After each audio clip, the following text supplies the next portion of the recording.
everybody. Welcome to Sonic Talk number 280 of all things. It seems like some sort of portentous number. Can't think of any reason that I can't think of what it actually means, but hey, what the hell. Wednesday, 22nd of August. So I'm a bit flustered. I've just had my streaming hardware go down on me.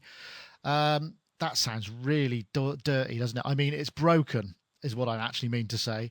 And so I'm afraid there won't be a YouTube version of this because I can't record a video unless somebody in the chat room who's gone past so quickly, I think, said he might be able to record it and send it to me. So that might happen. But I want to say thank you anyway to my guests for hanging in there. We are running a bit late, but we'll go to a full screen mode and I want to say hi to everybody there. That's on the left there. We'll start with, let's start on the right because Rich is looking bright-eyed and bushy-tailed.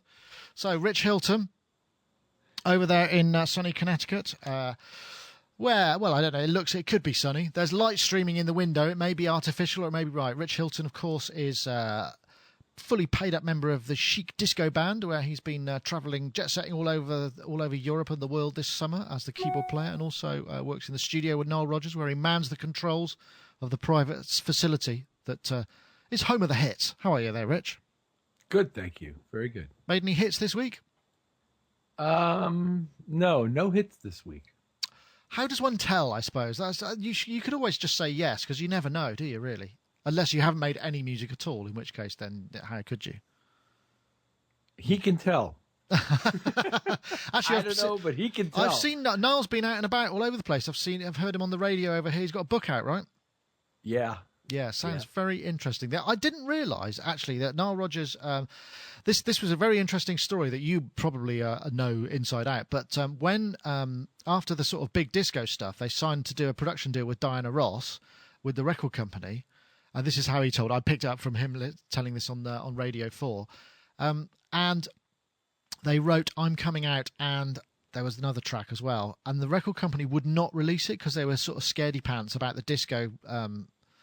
there was a problem with disco, wasn't there, where people were burning records and it was all getting a bit anti-disco.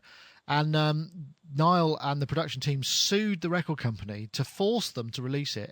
And both those tracks were Diana Ross's biggest ever records. I think that's just an awesome bit of inside information. I'd love to know more about that. But so, yeah, the book sounds like it's going to be very interesting. I think I'm going to get it. And oops, there you are. I'm going to get it, in fact. Anyway, Rich, thank you for joining us. And I will now go to the languid Mark Tinley there, who's reclining. We can see your video quality's back on. You've got a very shiny brass bedstead there. I have, yeah. Has your video device gone down on you? Looks like it, to be honest. I've been trying to keep up. I've been trying to keep up with, this technology loop, and I've got this friend who called Emily, who's suddenly announced that she's going to start a community and she's getting into permaculture and a whole load of other stuff. And she said, I need to get rid of everything. I need to get rid of my phone and my computer and everything. And I said, is it a MacBook Pro? And she said, yes. And I said, okay, I'll have it then. So I've acquired a MacBook Pro. I've saved it from a life of permaculture and community, I guess. And I've installed Snow Leopard and everything on it, and it's gone mental. It just won't connect to Skype. It just sits there with a spinning rainbow. But thank you, Rich, because Rich has explained what to do to get it back. So she'll do that later. But I'm back on Gina's PC, so maybe next week. Oh, isn't that terrible when you do it purely out of an act of kindness? And the technology is just is against you. I feel the same way too. I mean, although this is the last show for a week. Because I'm going to go on holiday on Friday, and I'm just going to leave it all behind and see what happens. Anyway, Mark, likebeing.com, creative thinker and sound designer, thank you for joining us. And I'll go over to Dave Spears, who's looking rather preoccupied there. No, that's not Dave Spears. This is, however, Dave Spears. Looking rather preoccupied there, Dave. I was, yeah. I'm trying to do a support question. There's nothing like, I realise my introductions can be rather rambling and tedious, and there's no reason why you shouldn't do. I mean, you weren't on screen, so you could do whatever you like. Have a haircut, even. Which I've had. You've had a haircut. Was that happening? Yeah. I've read the Nile book, which I told Rich all about. Rich gets a little credit in there, doesn't he, when it says coming to America, which I thought was cool. But it's honestly, it's one of the best music biogs I've ever read. I had absolutely no idea his upbringing was as colourful as it was. It's sad. Yeah, I don't know. I'm gonna wait for it to come out in audio book because I bought it for 3 people already. Oh, really? Because it's like virtually every musician. Well, I know 3 musicians, obviously, and every one of them whose birthday it's been, I've just been like, here, have this book, and I gave it to Dale, and he said, I know exactly what this is, and I've already bought it. Ah, really? It's called Le Freak, by the way. That's which seems apt. Yes. So anyway, Dave Spears, GeForce Software, makers of fine software instruments and Reason rack extensions, amongst other things.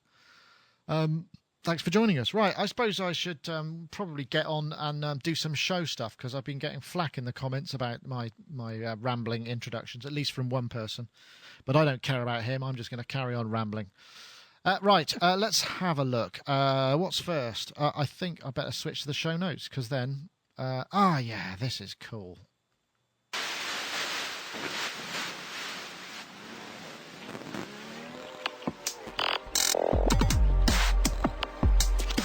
It's got to be one of the best promo videos I've ever seen for a piece of software. So retro.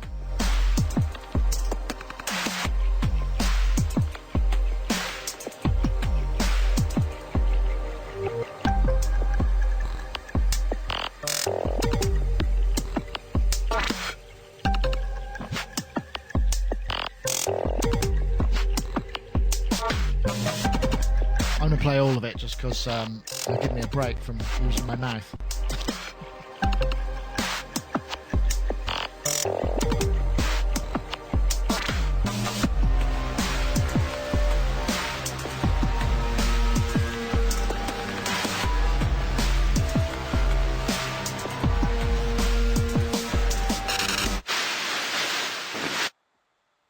I think that's it. That was the Sonic Charge Permutate, which I happen to think looks pretty interesting. It's a very bizarre thing. It's kind of this idea of it is the fact that it's a 12-bit delay with ridiculously high clock that allows you to do all sorts of mangling and kind of old school sample style stuff together with what they also have this rather good bit of what's the word I'm looking for? They also have this rather good filtering and distortion. Those of you who know, maybe seen any of my demos, that I tend to put stuff together using Sonic Charge, which is one of my favourite soft synths because it's so weird and just sounds lovely. But this looks very interesting. I mean, what a great video. Dave, are you feeling jealous as a software developer? Do you want your videos to look like that? That was great, wasn't it? What a great video introduction to the to it all. Yeah, very cool. Very cool. Like it. Like these guys. Like what they do. And might get it. I did get it. What does it do exactly? Well, this is a very good question. I think what it does is it just takes... Basically, it's got 192K of memory, and it samples and clocks and sort of... I think you can do that stuff where you can granulate and reorder the segments and that sort of thing. I'm really clutching at straws because I don't honestly know, but it sounds kind of cool. It sounds like a kind of very high speed, high clock frequency, 12-bit. It's a this is what it says. At its core, it's a 12-bit digital delay with variable sample rate from 0 to 352 kilohertz. The delay is controlled by a programmable processor that allows you to change and modulate the delay with various operators. The input and output offers virtual analog component for saturation, limiting, and filtering. The sound of the Permutate is raw and complex, but noisy and warm at the same time. There you go. Okay. Got that? See, yeah. In a way, the video should have said that, shouldn't it? It's not so sexy as the video that we've got, though. But yeah, I think. Yeah, no, I understand that. But here's my only real whinge and my only real nod to being a curmudgeon this week, I think, is that I'm really, really busy. So when somebody's trying to sell me something, it'd be really handy if they go, "It's this," and then I can go, "Oh yeah, that's exactly what I wanted," instead of going, "So what exactly does it do? And how long have I got to find out exactly what it does? And will it be useful?" Koshtikai in the chat room says, Nick, you can mess with the audio buffer reading algorithm. So I'm guessing you can reorder stuff and what have you. Mark, this sounds like it could be up your street, or am I making a massive assumption? You're making a massive assumption, Nick, but it's a correct one. Hooray! Let me just try and get you a bit more info. There we go. I looked at it and I thought, what can it do that I can't do already? And it wasn't clear to me what it could do that I can't do already. For example, the idea that you can vary the sample rate from 0 to 384 K, was it? Yeah. And you can just literally go to any sample rate in between rather than having to rely on 1 times or 2 times or 4 times your sample rate. Isn't really new at all. They're sort of saying that's a new thing, but I'm sure that Hyperprism used to be able to do that, and I'm sure I've got some other plugins that do everything that this does, actually. So I didn't hear it doing anything that and the text blurb of it was sort of heralding it as something very new, and it just sounded a lot like lots of other things I've got. Maybe it can do all of the things that I need several other plugins for. I mean, there's a plugin suite called MDA, isn't there? Have you seen those? They're quite good. I've heard of them, actually. And Otto Biscuit says Rapscallion in the chat room, and Stutter Edit to a certain extent. That's a kind of broader sort of. So there's a few things going on. And then I thought, I've never heard of Sonic Charge before, and I had a look at some of the other things they do. And that synthesizer that you can plant seeds and then it grows plants and then it kind of basically grows your sound for you, and then you go and tweak your sort of more common world parameters afterwards. That looked interesting.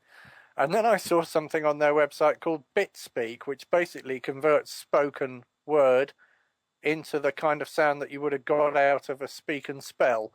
So I bought it immediately because I thought that looks exactly that looks like it, that really crunchy kind of speak and spell bit crushing or sample. Yeah, it's all the rage. A lot of people use it for kind of vocal stuff. That's what I want. So I bought that. I've loaded it onto my machine, but my machine isn't working. It went wrong earlier on. So I want to try that speak and spell thing on drums and on guitars and things, because I think that might actually be slightly more interesting. Might be wrong. There's some very interesting stuff. There's a demo. What's it here? I think I've got it. It's like if I scroll down, might be able to see. Might be able to see it here. It's there, and there's a player which I think I can load a few sounds. I think it's nearly there. The only one I liked out of that was C. Oh my lord! 9, I think, right at the end.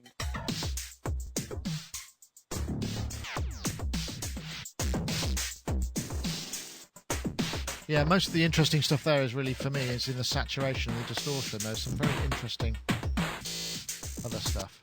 I know, Rich. I like the glitchy things. The glitchy stuff. And I like it when it does something musical. There was a Frank Zappa effect called optometric abandon, which was on Joe's Garage. It reminds me a little bit of that, which is like really highly modulated delays. Rich, I'm guessing that probably in Nile Rodgers Productions is not necessarily going to benefit from some permutate, all that. I wouldn't say that.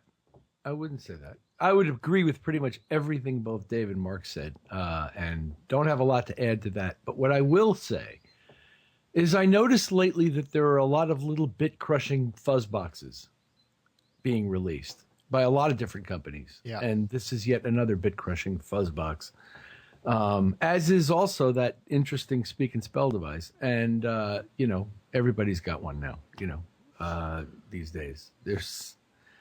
Everybody's got a proliferation of these emulate. Some of them are emulative, and it's like an old Shure Vocal Master with the, gain tank turned up to 10, and some of it is not emulative and it's just pure. It's just its own thing, kind of like this one. But there just does seem lately in software to be a proliferation of these bit crushing fuzz boxes. Everybody needs a bit crushing fuzz box. It's going to be a. Then the problem with them is that they take up so much space. If you put them on too many things, it just turns into a big, massive mess, doesn't it? A fuzz box, a bit crushed mess. I suppose so. I mean, that's very, very true. Yeah, but it could become an integral thing in your groove. You could use it as part of something. You know what I mean? You could use it as a lo-fi component to a hi-fi thing. Yeah. Another thing you can use it for, and I did this on the some of the sounds I made in Isotope Iris, because that's got a distortion, bit crushing kind of section to it, is if you tweak it very carefully, you can actually use it to excite a sound, so to add some high frequency element to a sound to make it brighter without having to turn the whole thing into a complete distorted thing. In other words, you can use it like an aural exciter. Ah, okay. So you can use the extra. I see. Interesting. Thank you, Mark. Anyway, that's the Permutate. Let's have a look. I think it's $66 plus VAT. I don't know if that's it, but there's a 3-week trial that you can download, fully functioning. So I mean, you can get your head around it, and you can certainly see whether or not it's going to work in your life and do stuff for you. So very generous terms there, I must say. Right, what we got next? Let's have a look. Yeah. Well, this is a kind of another example of marketing gone mad. Let's see whether or not anybody agrees with me. This is just cracking. Anyway, I'm going to play it. If you want to start creating pro beats quickly and easily without shelling out thousands or undergoing a huge learning curve, then you've got to check this out. We've cracked the code on how to make top-shelf beats on the fly with just your PC or Mac. You'll be able to create unique bangers that'll rival Dr. Dre, Timbaland, Scott Storch, and all the greats who use professional studios. All for the price of a fancy dinner for two at your favorite joint. Best part? It doesn't matter if you've never created a beat in your life. You'll be able to quickly and easily create beats like the pros in minutes that'll make your buddies green with envy. It doesn't matter what you're into, house, hip-hop, dubstep, jungle, R&B, trance, or techno. It just goes on and on, and you never get to hear it. Help you unlock your hidden talent that's just dying to come out. Imagine how it'll feel being able to copy that new beat you just heard in the club, on the radio, or on TV. Or to be able to instantly knock out a new beat once you get the inspiration. Believe. I'm going to stop that now. This is hilarious, actually. I mean, it's an incredibly sort of over-structured marketing tool. Marketing. Dr. Drum, digital beat making software. It may be quite good, but unfortunately, you never get to hear it. It's $29.95. You can make killer beats on any PC or Mac. It's a software bit. Not needed studio. There's just some brilliant. Don't get taken in by lesser beat making software. There's this fantastic comparison chart here, which I've just got to show you. It's hilarious. Let me see. Comparison. Yes. Usage. Easy to use. Other software. Very complicated. Export option. Stereo WAV. Exports to MP3. Other software. It's just kind of these massive generalizations. Professional mastered sound. No. Poorly produced sub. It's just absolutely brilliant. Dave, I think possibly you could take a leaf out of the marketing for this and maybe apply this kind of approach to your next piece of software. Wow. Sorry, what do you think? What were we talking about? This is Dr. Drum. Was I awake? Yeah, I'm not sure. How brilliant is that? I want to do the same kind of thing, but with a really very, very British accent and going, how about putting together some banging beats, gentlemen? Go, fellow, one time. It would be brilliant. How about a synthesizer that actually sounds quite good, old chap? I think that it's not. I kept waiting for it to so where is this? Where's the sound? And it never came, did it? It just never came. It's really, and what I really like is there's a brilliant thing here in the webpage which. Although I did go and seek out some other demos of it because I was like, what is this? Is it real? But it is real. What's great, I think you can download it.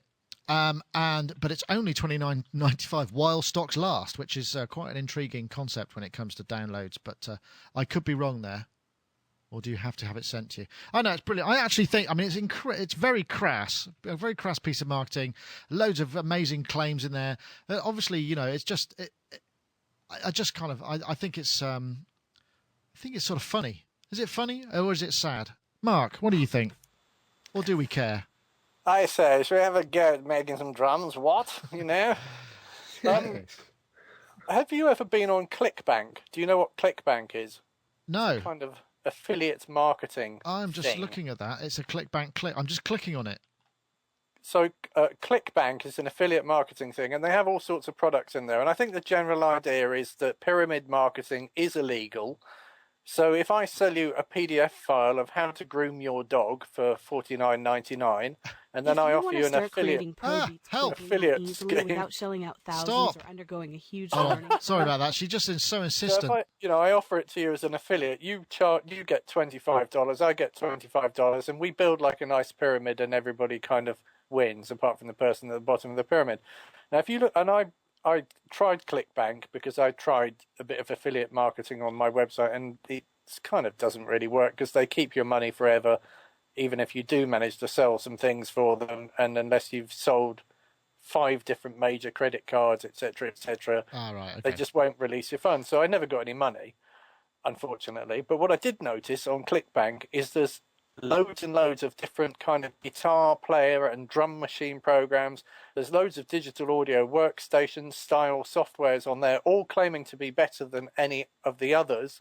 And I'm just starting to wonder if this is maybe an affiliate marketing page that somebody's put together to sell something that's, intrinsically worthless. I mean, it's a TV advertising campaign, isn't it? It's that kind of concept. And I mean, it may be quite, maybe quite fun and quite good. It's just that some of the claims are a little bit bold, I would say. But that's why I'm thinking maybe You think it's just somebody else has just put it together and go, I'll have 25% of that or whatever it is. I don't know. It's kind of fun. It wasn't intended. It's not intended to be a kind of a look at these idiots. It's more a question of that's such a. It's so. I'm just trying to think of anything else that you can sell in that way. What it's being sold like it's free money, or timeshare, or what's the other thing? Insurance or health insurance claims or something like that. Do you know what I mean? Well, I love the concept of while stocks last because that's just bizarre. Isn't it? It is. I think you can actually get a download. Rich, you're looking incredulous there. Have I made some statements? To me, it's being sold like those, rubber brushes that they're selling you on TV or whatever. Like, any kind of the magic sponge. Yeah, or any of the eraser. Yeah, it's interesting to me that they're marketing music software that way, and sort of like it has this interesting social component to it that I can hardly describe. But part of it's funny and part of it's horrifying to me. But I can understand it fully, and I wouldn't be surprised if it worked.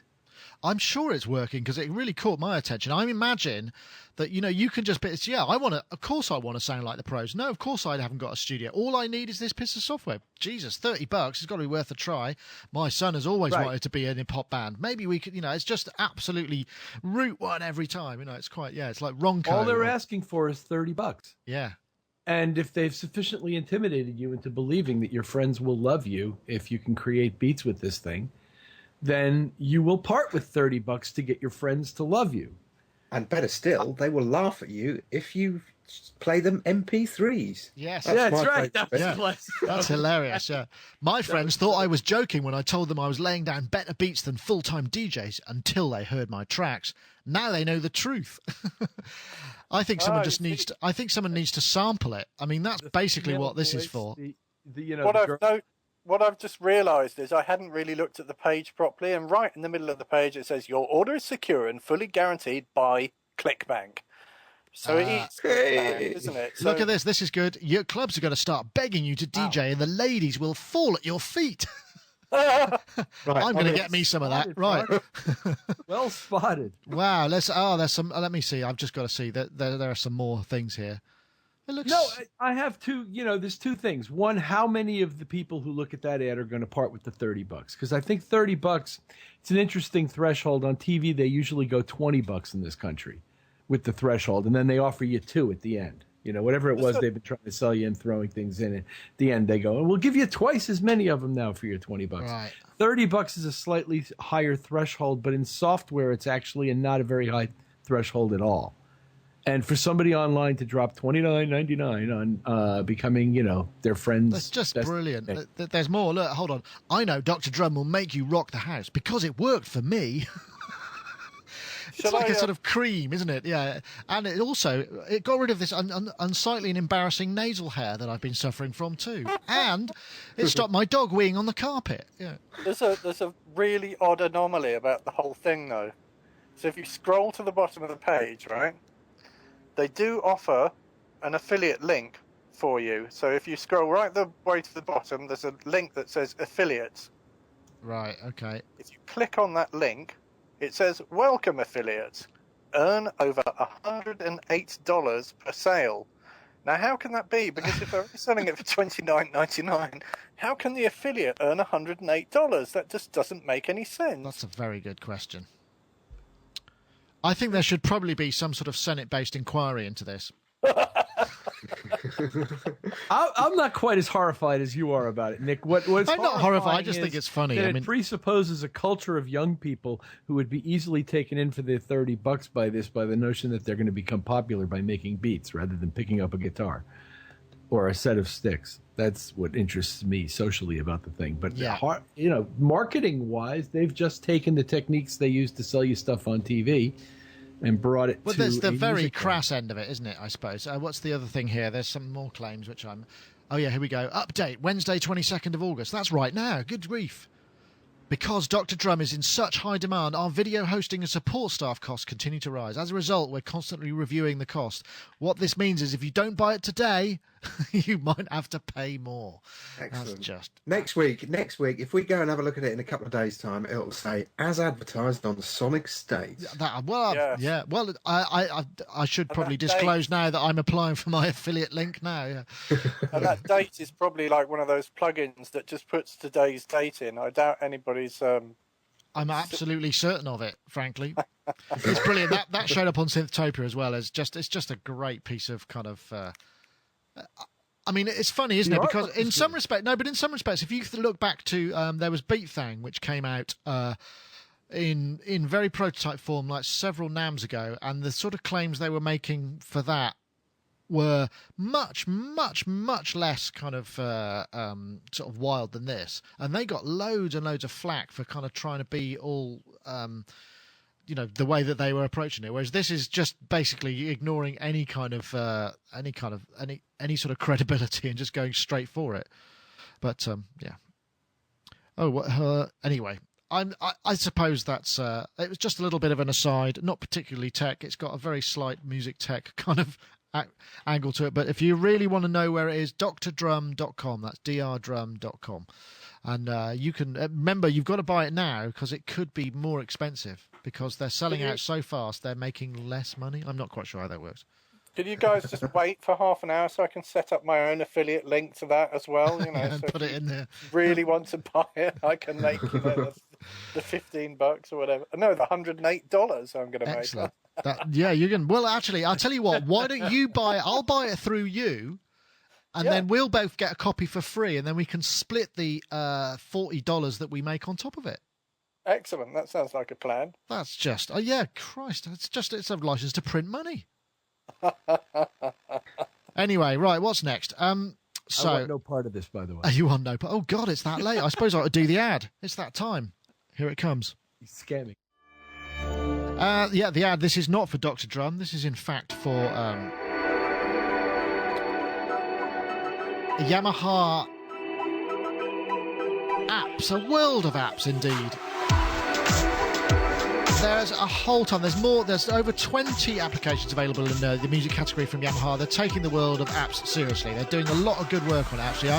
We reviewed a couple of the apps from there, the Setlist and the Synth Drum ARP app, to name but two. Setlist Organizer, really enjoy. There's also Multi-Editor Essential, or Voice Edit, where you can edit, control effects, EQ, cut off resonance, envelope, filter and portamento. XY pad for real-time control of performance parameters for Motif XF, MOX, S90X, S70X, XS and Rack XS. Then there's the Aphex Edit Pro, edit and control, performance edit, where you can control a number of other parameters. There's actually a whole ton of them. You've got mute, cloud, recorder.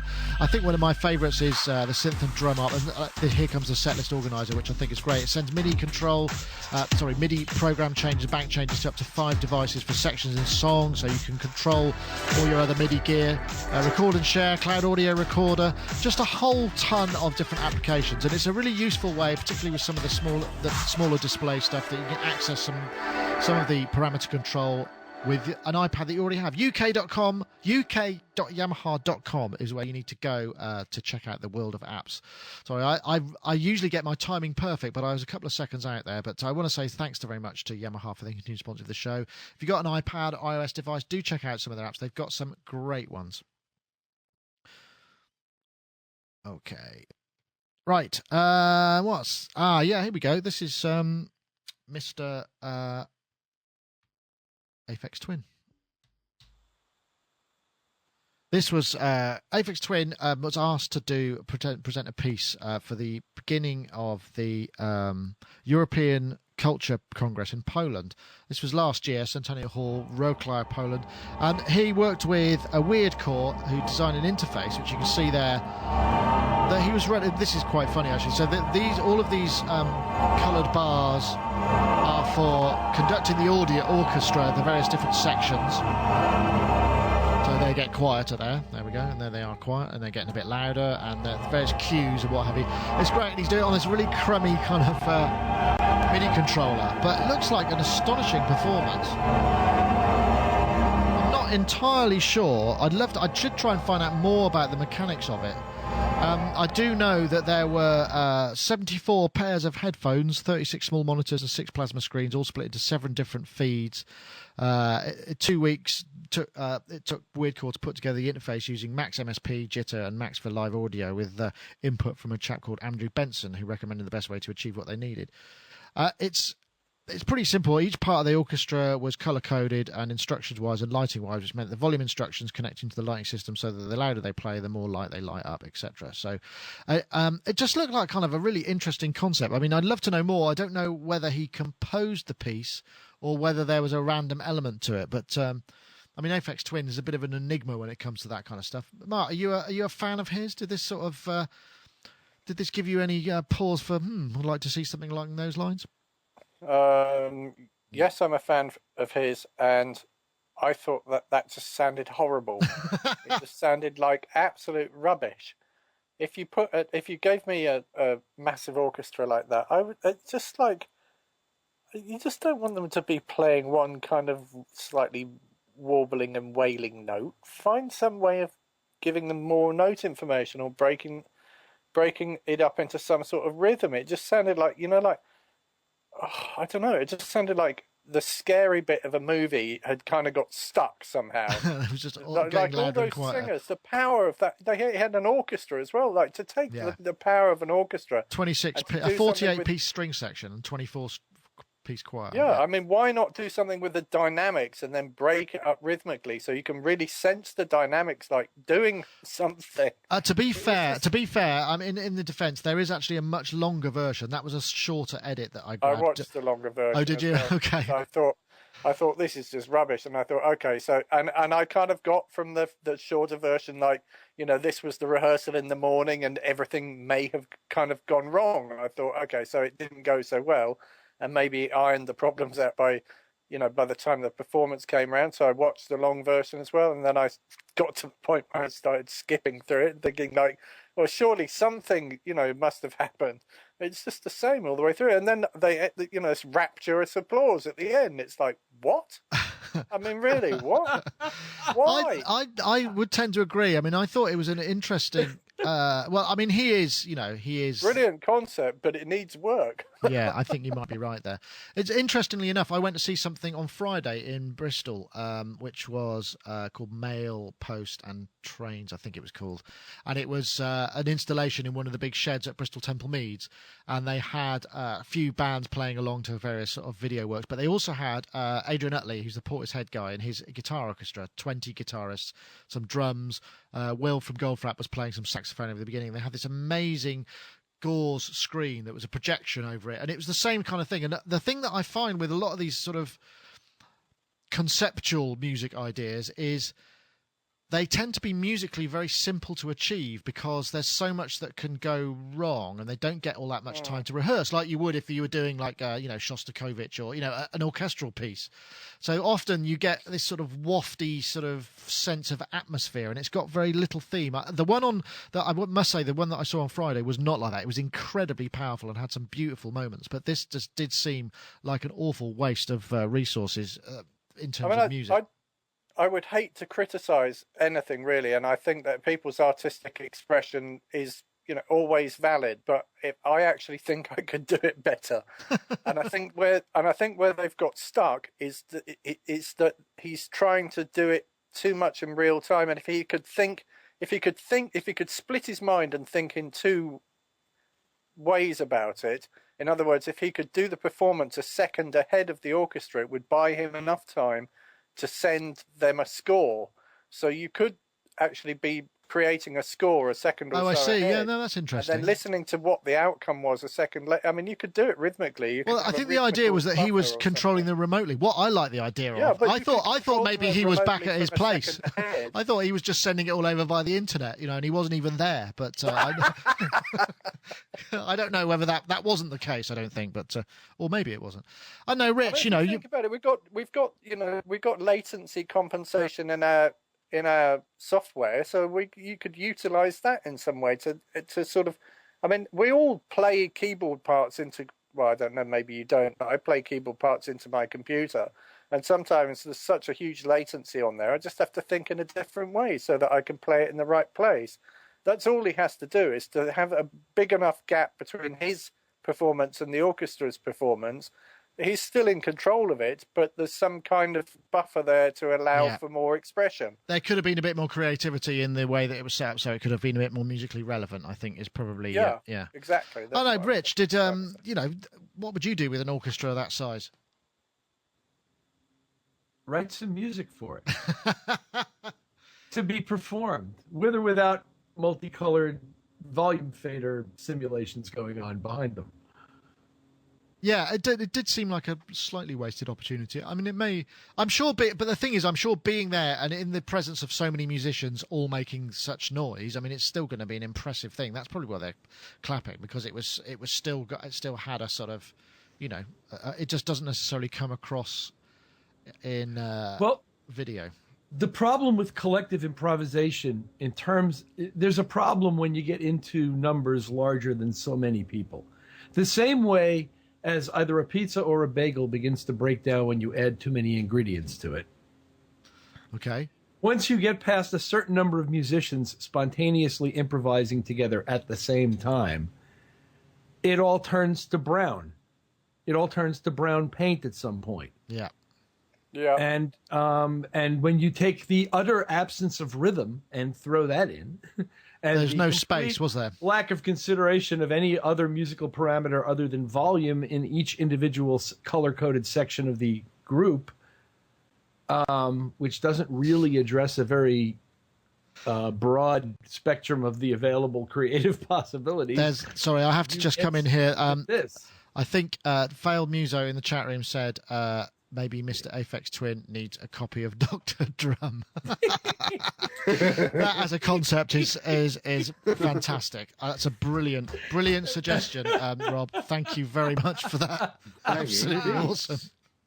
Maybe they could make some claims about, you don't need an orchestra. You could just do it with Dr. Drum. I don't know. That's kind of funny. Yeah, I think you're absolutely right, though, Rich. It did feel like a wasted opportunity. I know, Dave, have you sorted your technical support? Yeah, I think so. I've got nothing really to add on this. I think it's like when you're at these events, things are slightly different to how they are when you look at them on video. So I kind of thought, what would I do with an orchestra and all that kind of stuff? And then I thought, well, maybe it's probably not any better than what Mr. Aphex Twin would do. So yeah, I don't know. Nothing really to add. Well, if you are interested, and it's the sort of thing that you would like to see live, there is Mr. Aphex Twin, a.k.a. Richard James, will be controlling a 28-piece string section and a 12-strong choir by remote control. So these obviously his budget's cut at the Barbican on the 10th of October this year, if you're interested. The concert is also set to include... James's take on Steve Reich's pendulum music entitled Interactive Tuned Feedback Pendulum Array. Sounds like he's having a laugh, really, but I mean, it's probably quite a good fun. So yeah, if you want, I'm sure you can get tickets for that. So go ahead if that's the sort of thing that you would want to do. Howling Terror in the chat room. If it looks crap on video, it probably is crap. Well, it's possible. It's possible. Right. I'm getting my windows messed up. MIDI control orchestra. What do we want to look at? We could. Was it another studio? That's the church studio. I think this would be quite an interesting one actually, because I'd quite like to. Or do we want to talk about wireless audio and that stuff? Well, actually, I have to go. Ah, okay. You have to go now? Yeah, I have to go now. So I enjoyed myself and it was wonderful, but unfortunately, I have a commitment today, so I got to split. Okay, all right. Well, thank you very much, Rich. Very much for joining us, Rich Hilton, Hiltonius.com. Off to make some hits, no doubt. A commitment with the charts. A prior commitment with Billboard magazine. No, there's no limo today and there's no charts. But anyway, never mind. Anyway, Rich, thanks for joining us. Very much appreciated. Right. Cheers, mate. Cheers. Thank Bye-bye. you. Right, and then the screen is going to change to some configuration that is, I don't know what it's going to be yet. We'll see. There it goes. Let's see if that's, so I can go back here. Let's see what will happen if I switch. Yeah, look, I can do all of that stuff. Right, guys, what do you want to do? Do you want to do wireless audio or do you want to do another Studio Bites the Dust? Studio, I can't probably. remember what the wireless audio thing was. All right, we'll do another Studio Bites the Dust, which has a little introduction here. This is the only video I could find, actually. This is Herb Alpert getting all jazzy on your ass. That drummer looks very, very short. But anyway, this is filmed at the Church Studios, which looks amazing. Really does look amazing. I'm talking over it because I don't want to get nailed by YouTube for copyright business. But the reason I'm playing this is... Oh, I have a little bit of toot. Sort of a bit Miles Davis-y, that, wasn't it? Herb Alpert. Yeah. Right. Let me find the web page, because this is kind of sad, really. What this was, the church, which was, this was from Dave Robinson's mag, Pro Sound News Europe. Church Studios, which is, there's a picture of it there, which it looks like a fantastic building. It was originally run as a studio, and it used to be run by or owned by Dave Stewart and Annie Lennox. The Eurythmics completed their album Sweet Dreams. And then David Gray bought it from him, and it looks like they've applied to turn the Church Studios into 5 flats with shops and office spaces, which just seems kind of sad. I don't know, Dave, have you been to the church? Have you ever been there? Yeah, long time ago, sort of early 90s, I think. Oh, it was amazing. You know, lovely studio, really nice. Interesting neck of the woods. Yeah, I didn't know anything about this, and I didn't know that David Gray had bought it. He bought it in 2003, apparently. Wow. In fact, I didn't actually know it was still going. I kind of thought, you know, maybe it had been turned into a sort of private facility. If I remember correctly, there were places out the back as well. There were little studio places out the back where various people were working. And that was kind of... It had a really good buzz about it. So, yeah, I always think it's a shame when, you know, really good live rooms disappear. I think that's the kind of key thing now. You know, everybody's got their own gear in their house and stuff and can work like that. But really good live rooms are obviously really good. Yeah, I mean, this looks like a very special place. In fact, he says, if I just go back to here, Dave Stewart said, you know, they bought it in 1984. He said, so many memories for me, not just recording sessions, but they used to hold sort of soirees with poets, philosophers and musicians. Dylan would turn up with his band and hold court, etc. In fact, I remember there was a story because we did some remixes for Dave Smith and Annie Lennox of Candy Delfer. God, what was the track called? God, Lily Was Here. Yeah. And that was all done at the church, I believe. And I just remember there was a story where Bob Dylan went to try and find the church. You know, it was his first time, and he knocked on some lady's door who was a couple of doors down in pissing rain, and said, you know, I can't do a Bob Dylan voice, I'm not going to, but, you know, knocked on some random person's door and said, is Dave there? And it was obviously the wrong door because it's a residential street. But that... It had heaven written on it, didn't it? Did it? I think the thing is about all of this... The thing about all of these stuff... Oh, God. Oh, dear. Sorry, I just got that. I was trying to blot it out of my mind. I don't know why I bother. Sometimes I shouldn't. I don't know. It just seems very sad that these places are being lost. I mean, but there's just no way that you can compete. Certainly in London, you couldn't make as much money out of a commercial facility as you could with with What, flats? flats. Yeah, basically. By the No, looks wasn't of there all that talk that even Abbey Road was going to be converted into flats at one point? Wasn't there? Yeah, there was. There was a load of grief over that. But that didn't happen. No. It is a shame. It is a real shame. I mean, there are some really good live facilities in London. So I guess, you've kind of always got to be... I get the feeling sometimes is that if you get a high-profile individual with a lot of money, say, for example, David Gray, it might end up becoming a kind of personal studio, and that there's no real push to market it or actually get clients in. A lot of it ends up being word of mouth. I mean, there's an awful lot of studios that I hadn't heard of that all of a sudden somebody will go, I was in this amazing place the other day just off Ladbroke Grove. And then ultimately, it kind of, the staff get expensive to keep, and then the maintenance guy gets expensive to keep, and then the gear starts breaking down. I'm not saying that's the case in this instance, and then it's like, well, okay, it's prime retail, isn't it? It's prime, prime property in London. Alan Terra says Abbey Road has been converted into a plug-in. Yeah, Abbey Road is $5,000 a day, £5,000 a day. Jesus, must be for the main.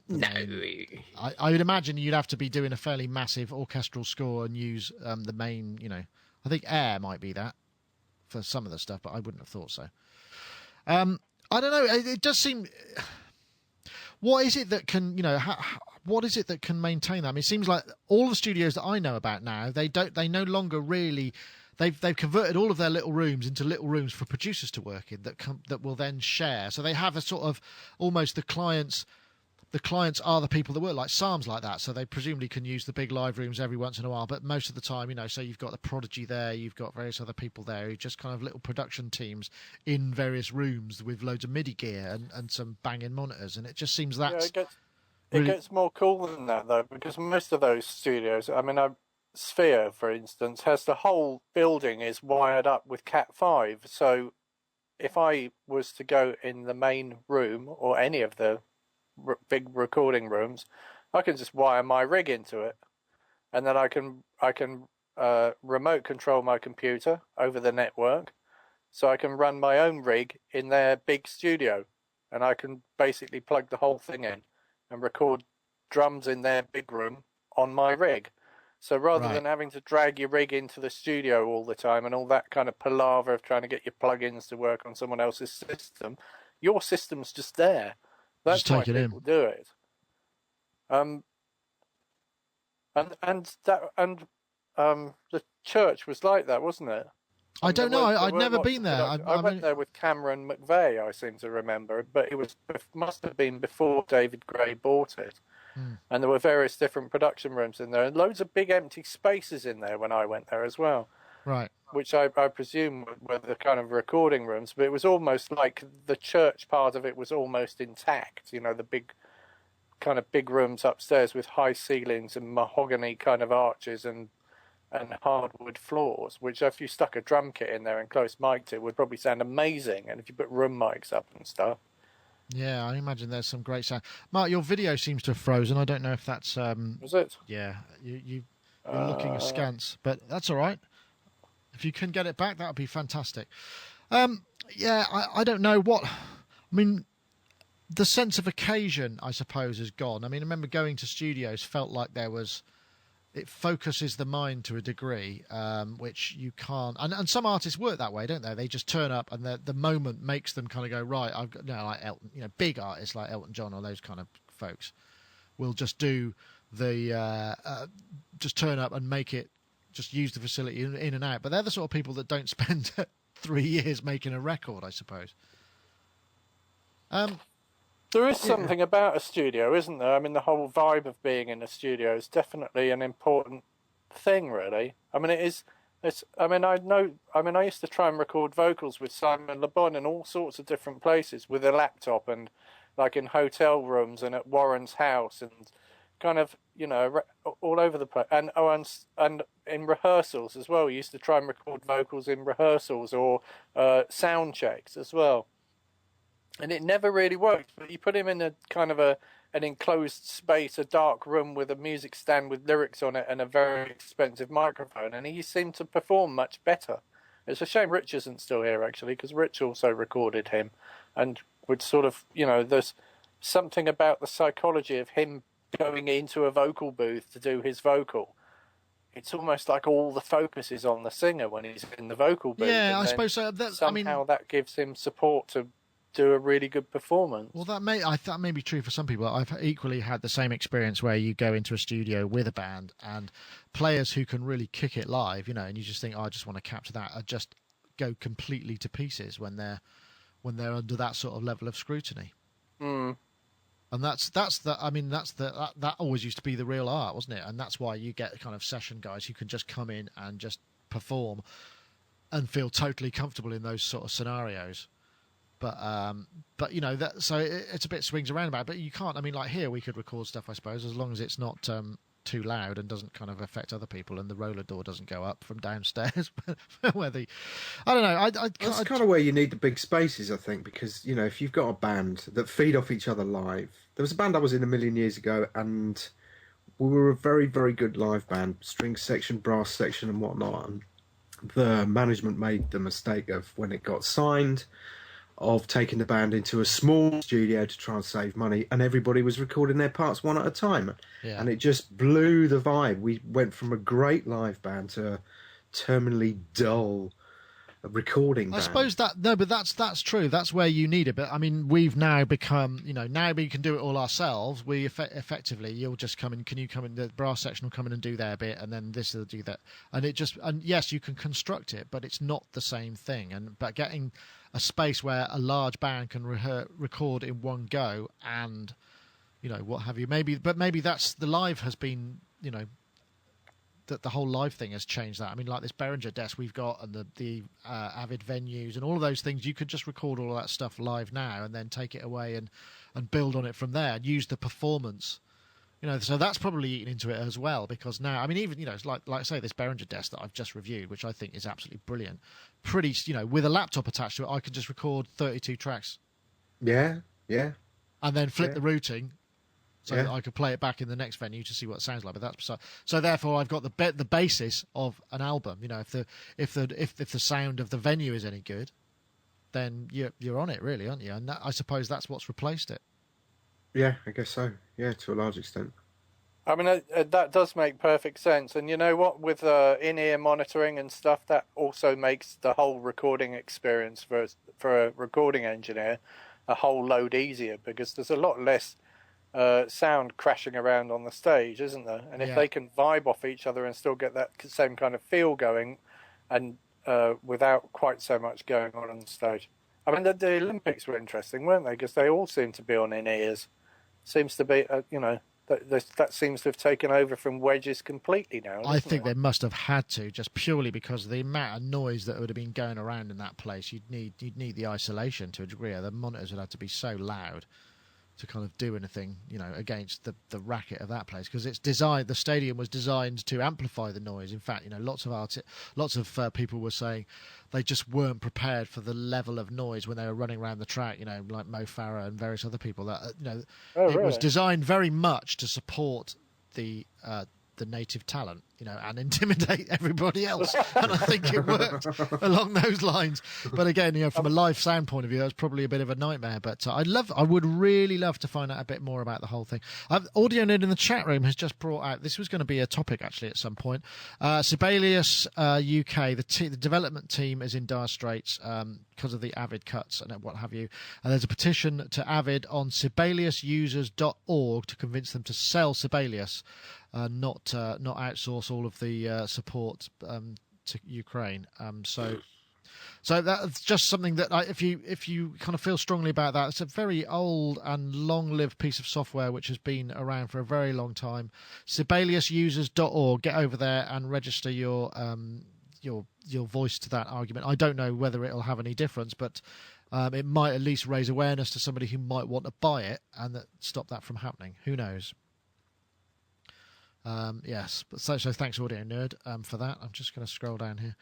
I'm guessing we're kind of nearing the end. I'm sort of feeling the taste of a holiday coming, which is coming quite soon. And unfortunately, all my this is not going to be live on YouTube this time, which is a shame because the YouTube audience has been building. Actually, I've come up with the way of just basically ever since I used the title "A Big Pile of Hooey," and the last one was Google Peep Show, I've been getting a lot more viewers. So maybe I should call this next one "Tits Out for the Lads" or something. You know, just something that will just basically make everybody just go, "Oh, what's that?" Did you not see the link I put in the chat room to that nice ClickBank project? ClickBank project. God, I can't speak. What's happened to my brain? I know, it's gone with your The video, link perhaps. I put in the chat room to the ClickBank product for how to increase your penis size. Thank you for that.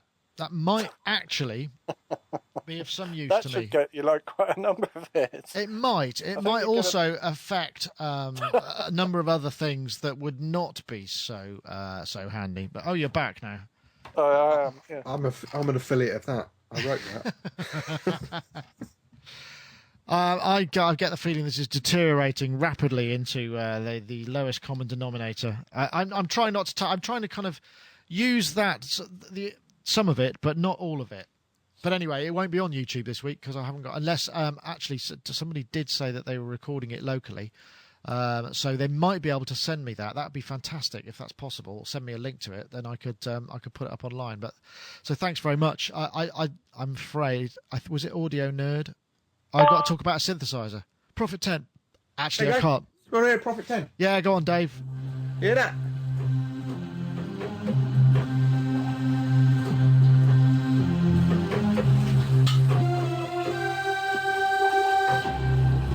Was that line actually played on a Prophet 10?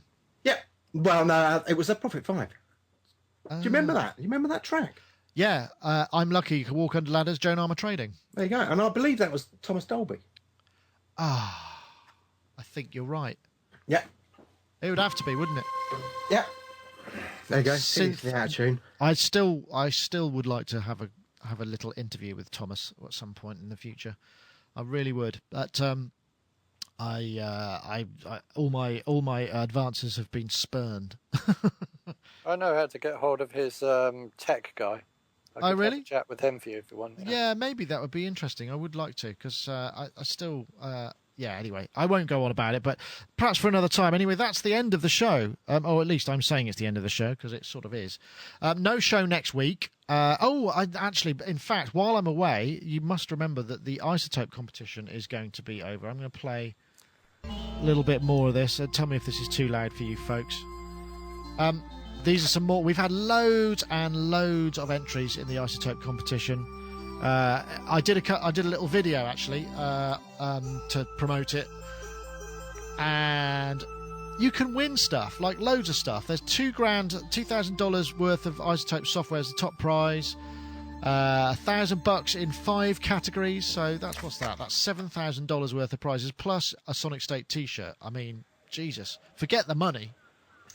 That's what you really want to be thinking about. They're a collector item, rare as dodo's eggs. Those things.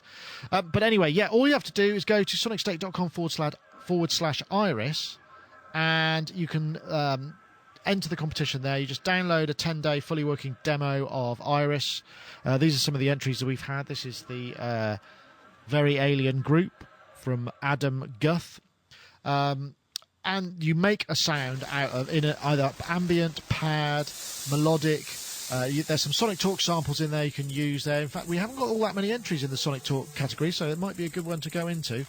And then upload a demo, which is just sort of demonstrating the sound, together with a little description of what the sound is and how you made it. And upload it via SoundCloud. You don't have to have an account; it'll just automatically create one, so you could just use that as to submit. No pressure to use it.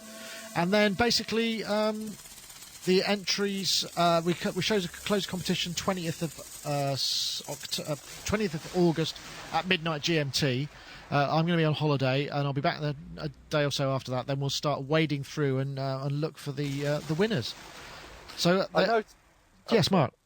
I was going to say I noticed that the rules are quite specific, and that some people have entered things and not followed the rules. and some of those things are things that I might pick when it comes to judging. So I'm pretty sure that I've been following up every time somebody enters something and doesn't tag it properly or doesn't describe it. If they've tagged it now, then I'll withdraw that comment. I'm pretty sure. I mean, I usually, if it's not tagged properly, I don't make it live, and I email them saying, look, you need to do this because there's a lot at stake here, and we don't want to end up in a situation whereby you're disqualified just because of that. 30th of August, Sinners Music is when it ends, so that's week. Well, you've still got a couple of weeks, really. End of next week, sometime, isn't it? So yeah, there's been some really good stuff there actually, and so just go to it. It's free, as I said in the video, and often do say. And that's the listening for me in the chat room. It says, have a spliff next time, Nick. Ask Mark if unsure. I'm not sure. As if I'd know anything about that. No, really. Exactly. Mark wouldn't know anything about that. He doesn't do that sort of thing. I'm a home dad, a responsible one, and everything. Exactly. Yeah. What else was I going to say? Oh yeah. So no show next week. And oh yeah, did I say? Yeah, I did say that we got the number 2 most discussed video on YouTube last Monday. Brilliant. Which was? Which was the competition for last comment wins for the Focusrite Scarlett. Okay, yes. And yeah, very pleased with that. So I've printed them out and put them on the wall. Anyway, that doesn't do much. But so anyway, you're still listening to the Iris competition entries. If you want to enter that yourself, go and make yourself a sound. sonicstate.com/Iris. Download a copy of Iris and make some great stuff. Anyway, thanks guys. That was very very much fun. I'm sorry that the video isn't going to be there because of hardware failure this end. But that was Sonic Talk number 280. We'll see you in a couple of weeks. Thanks very much, everybody. Did I say goodbye to you properly? No, I didn't. Dave Spears, GeForce Software. Bye. Thanks for joining us. And Mark Tinley, likebeing.com. Thank you for joining us too. Cheerio. Thank you very much for having me. Cheers, folks. That's it. I'll fade us up and out with the rest of that.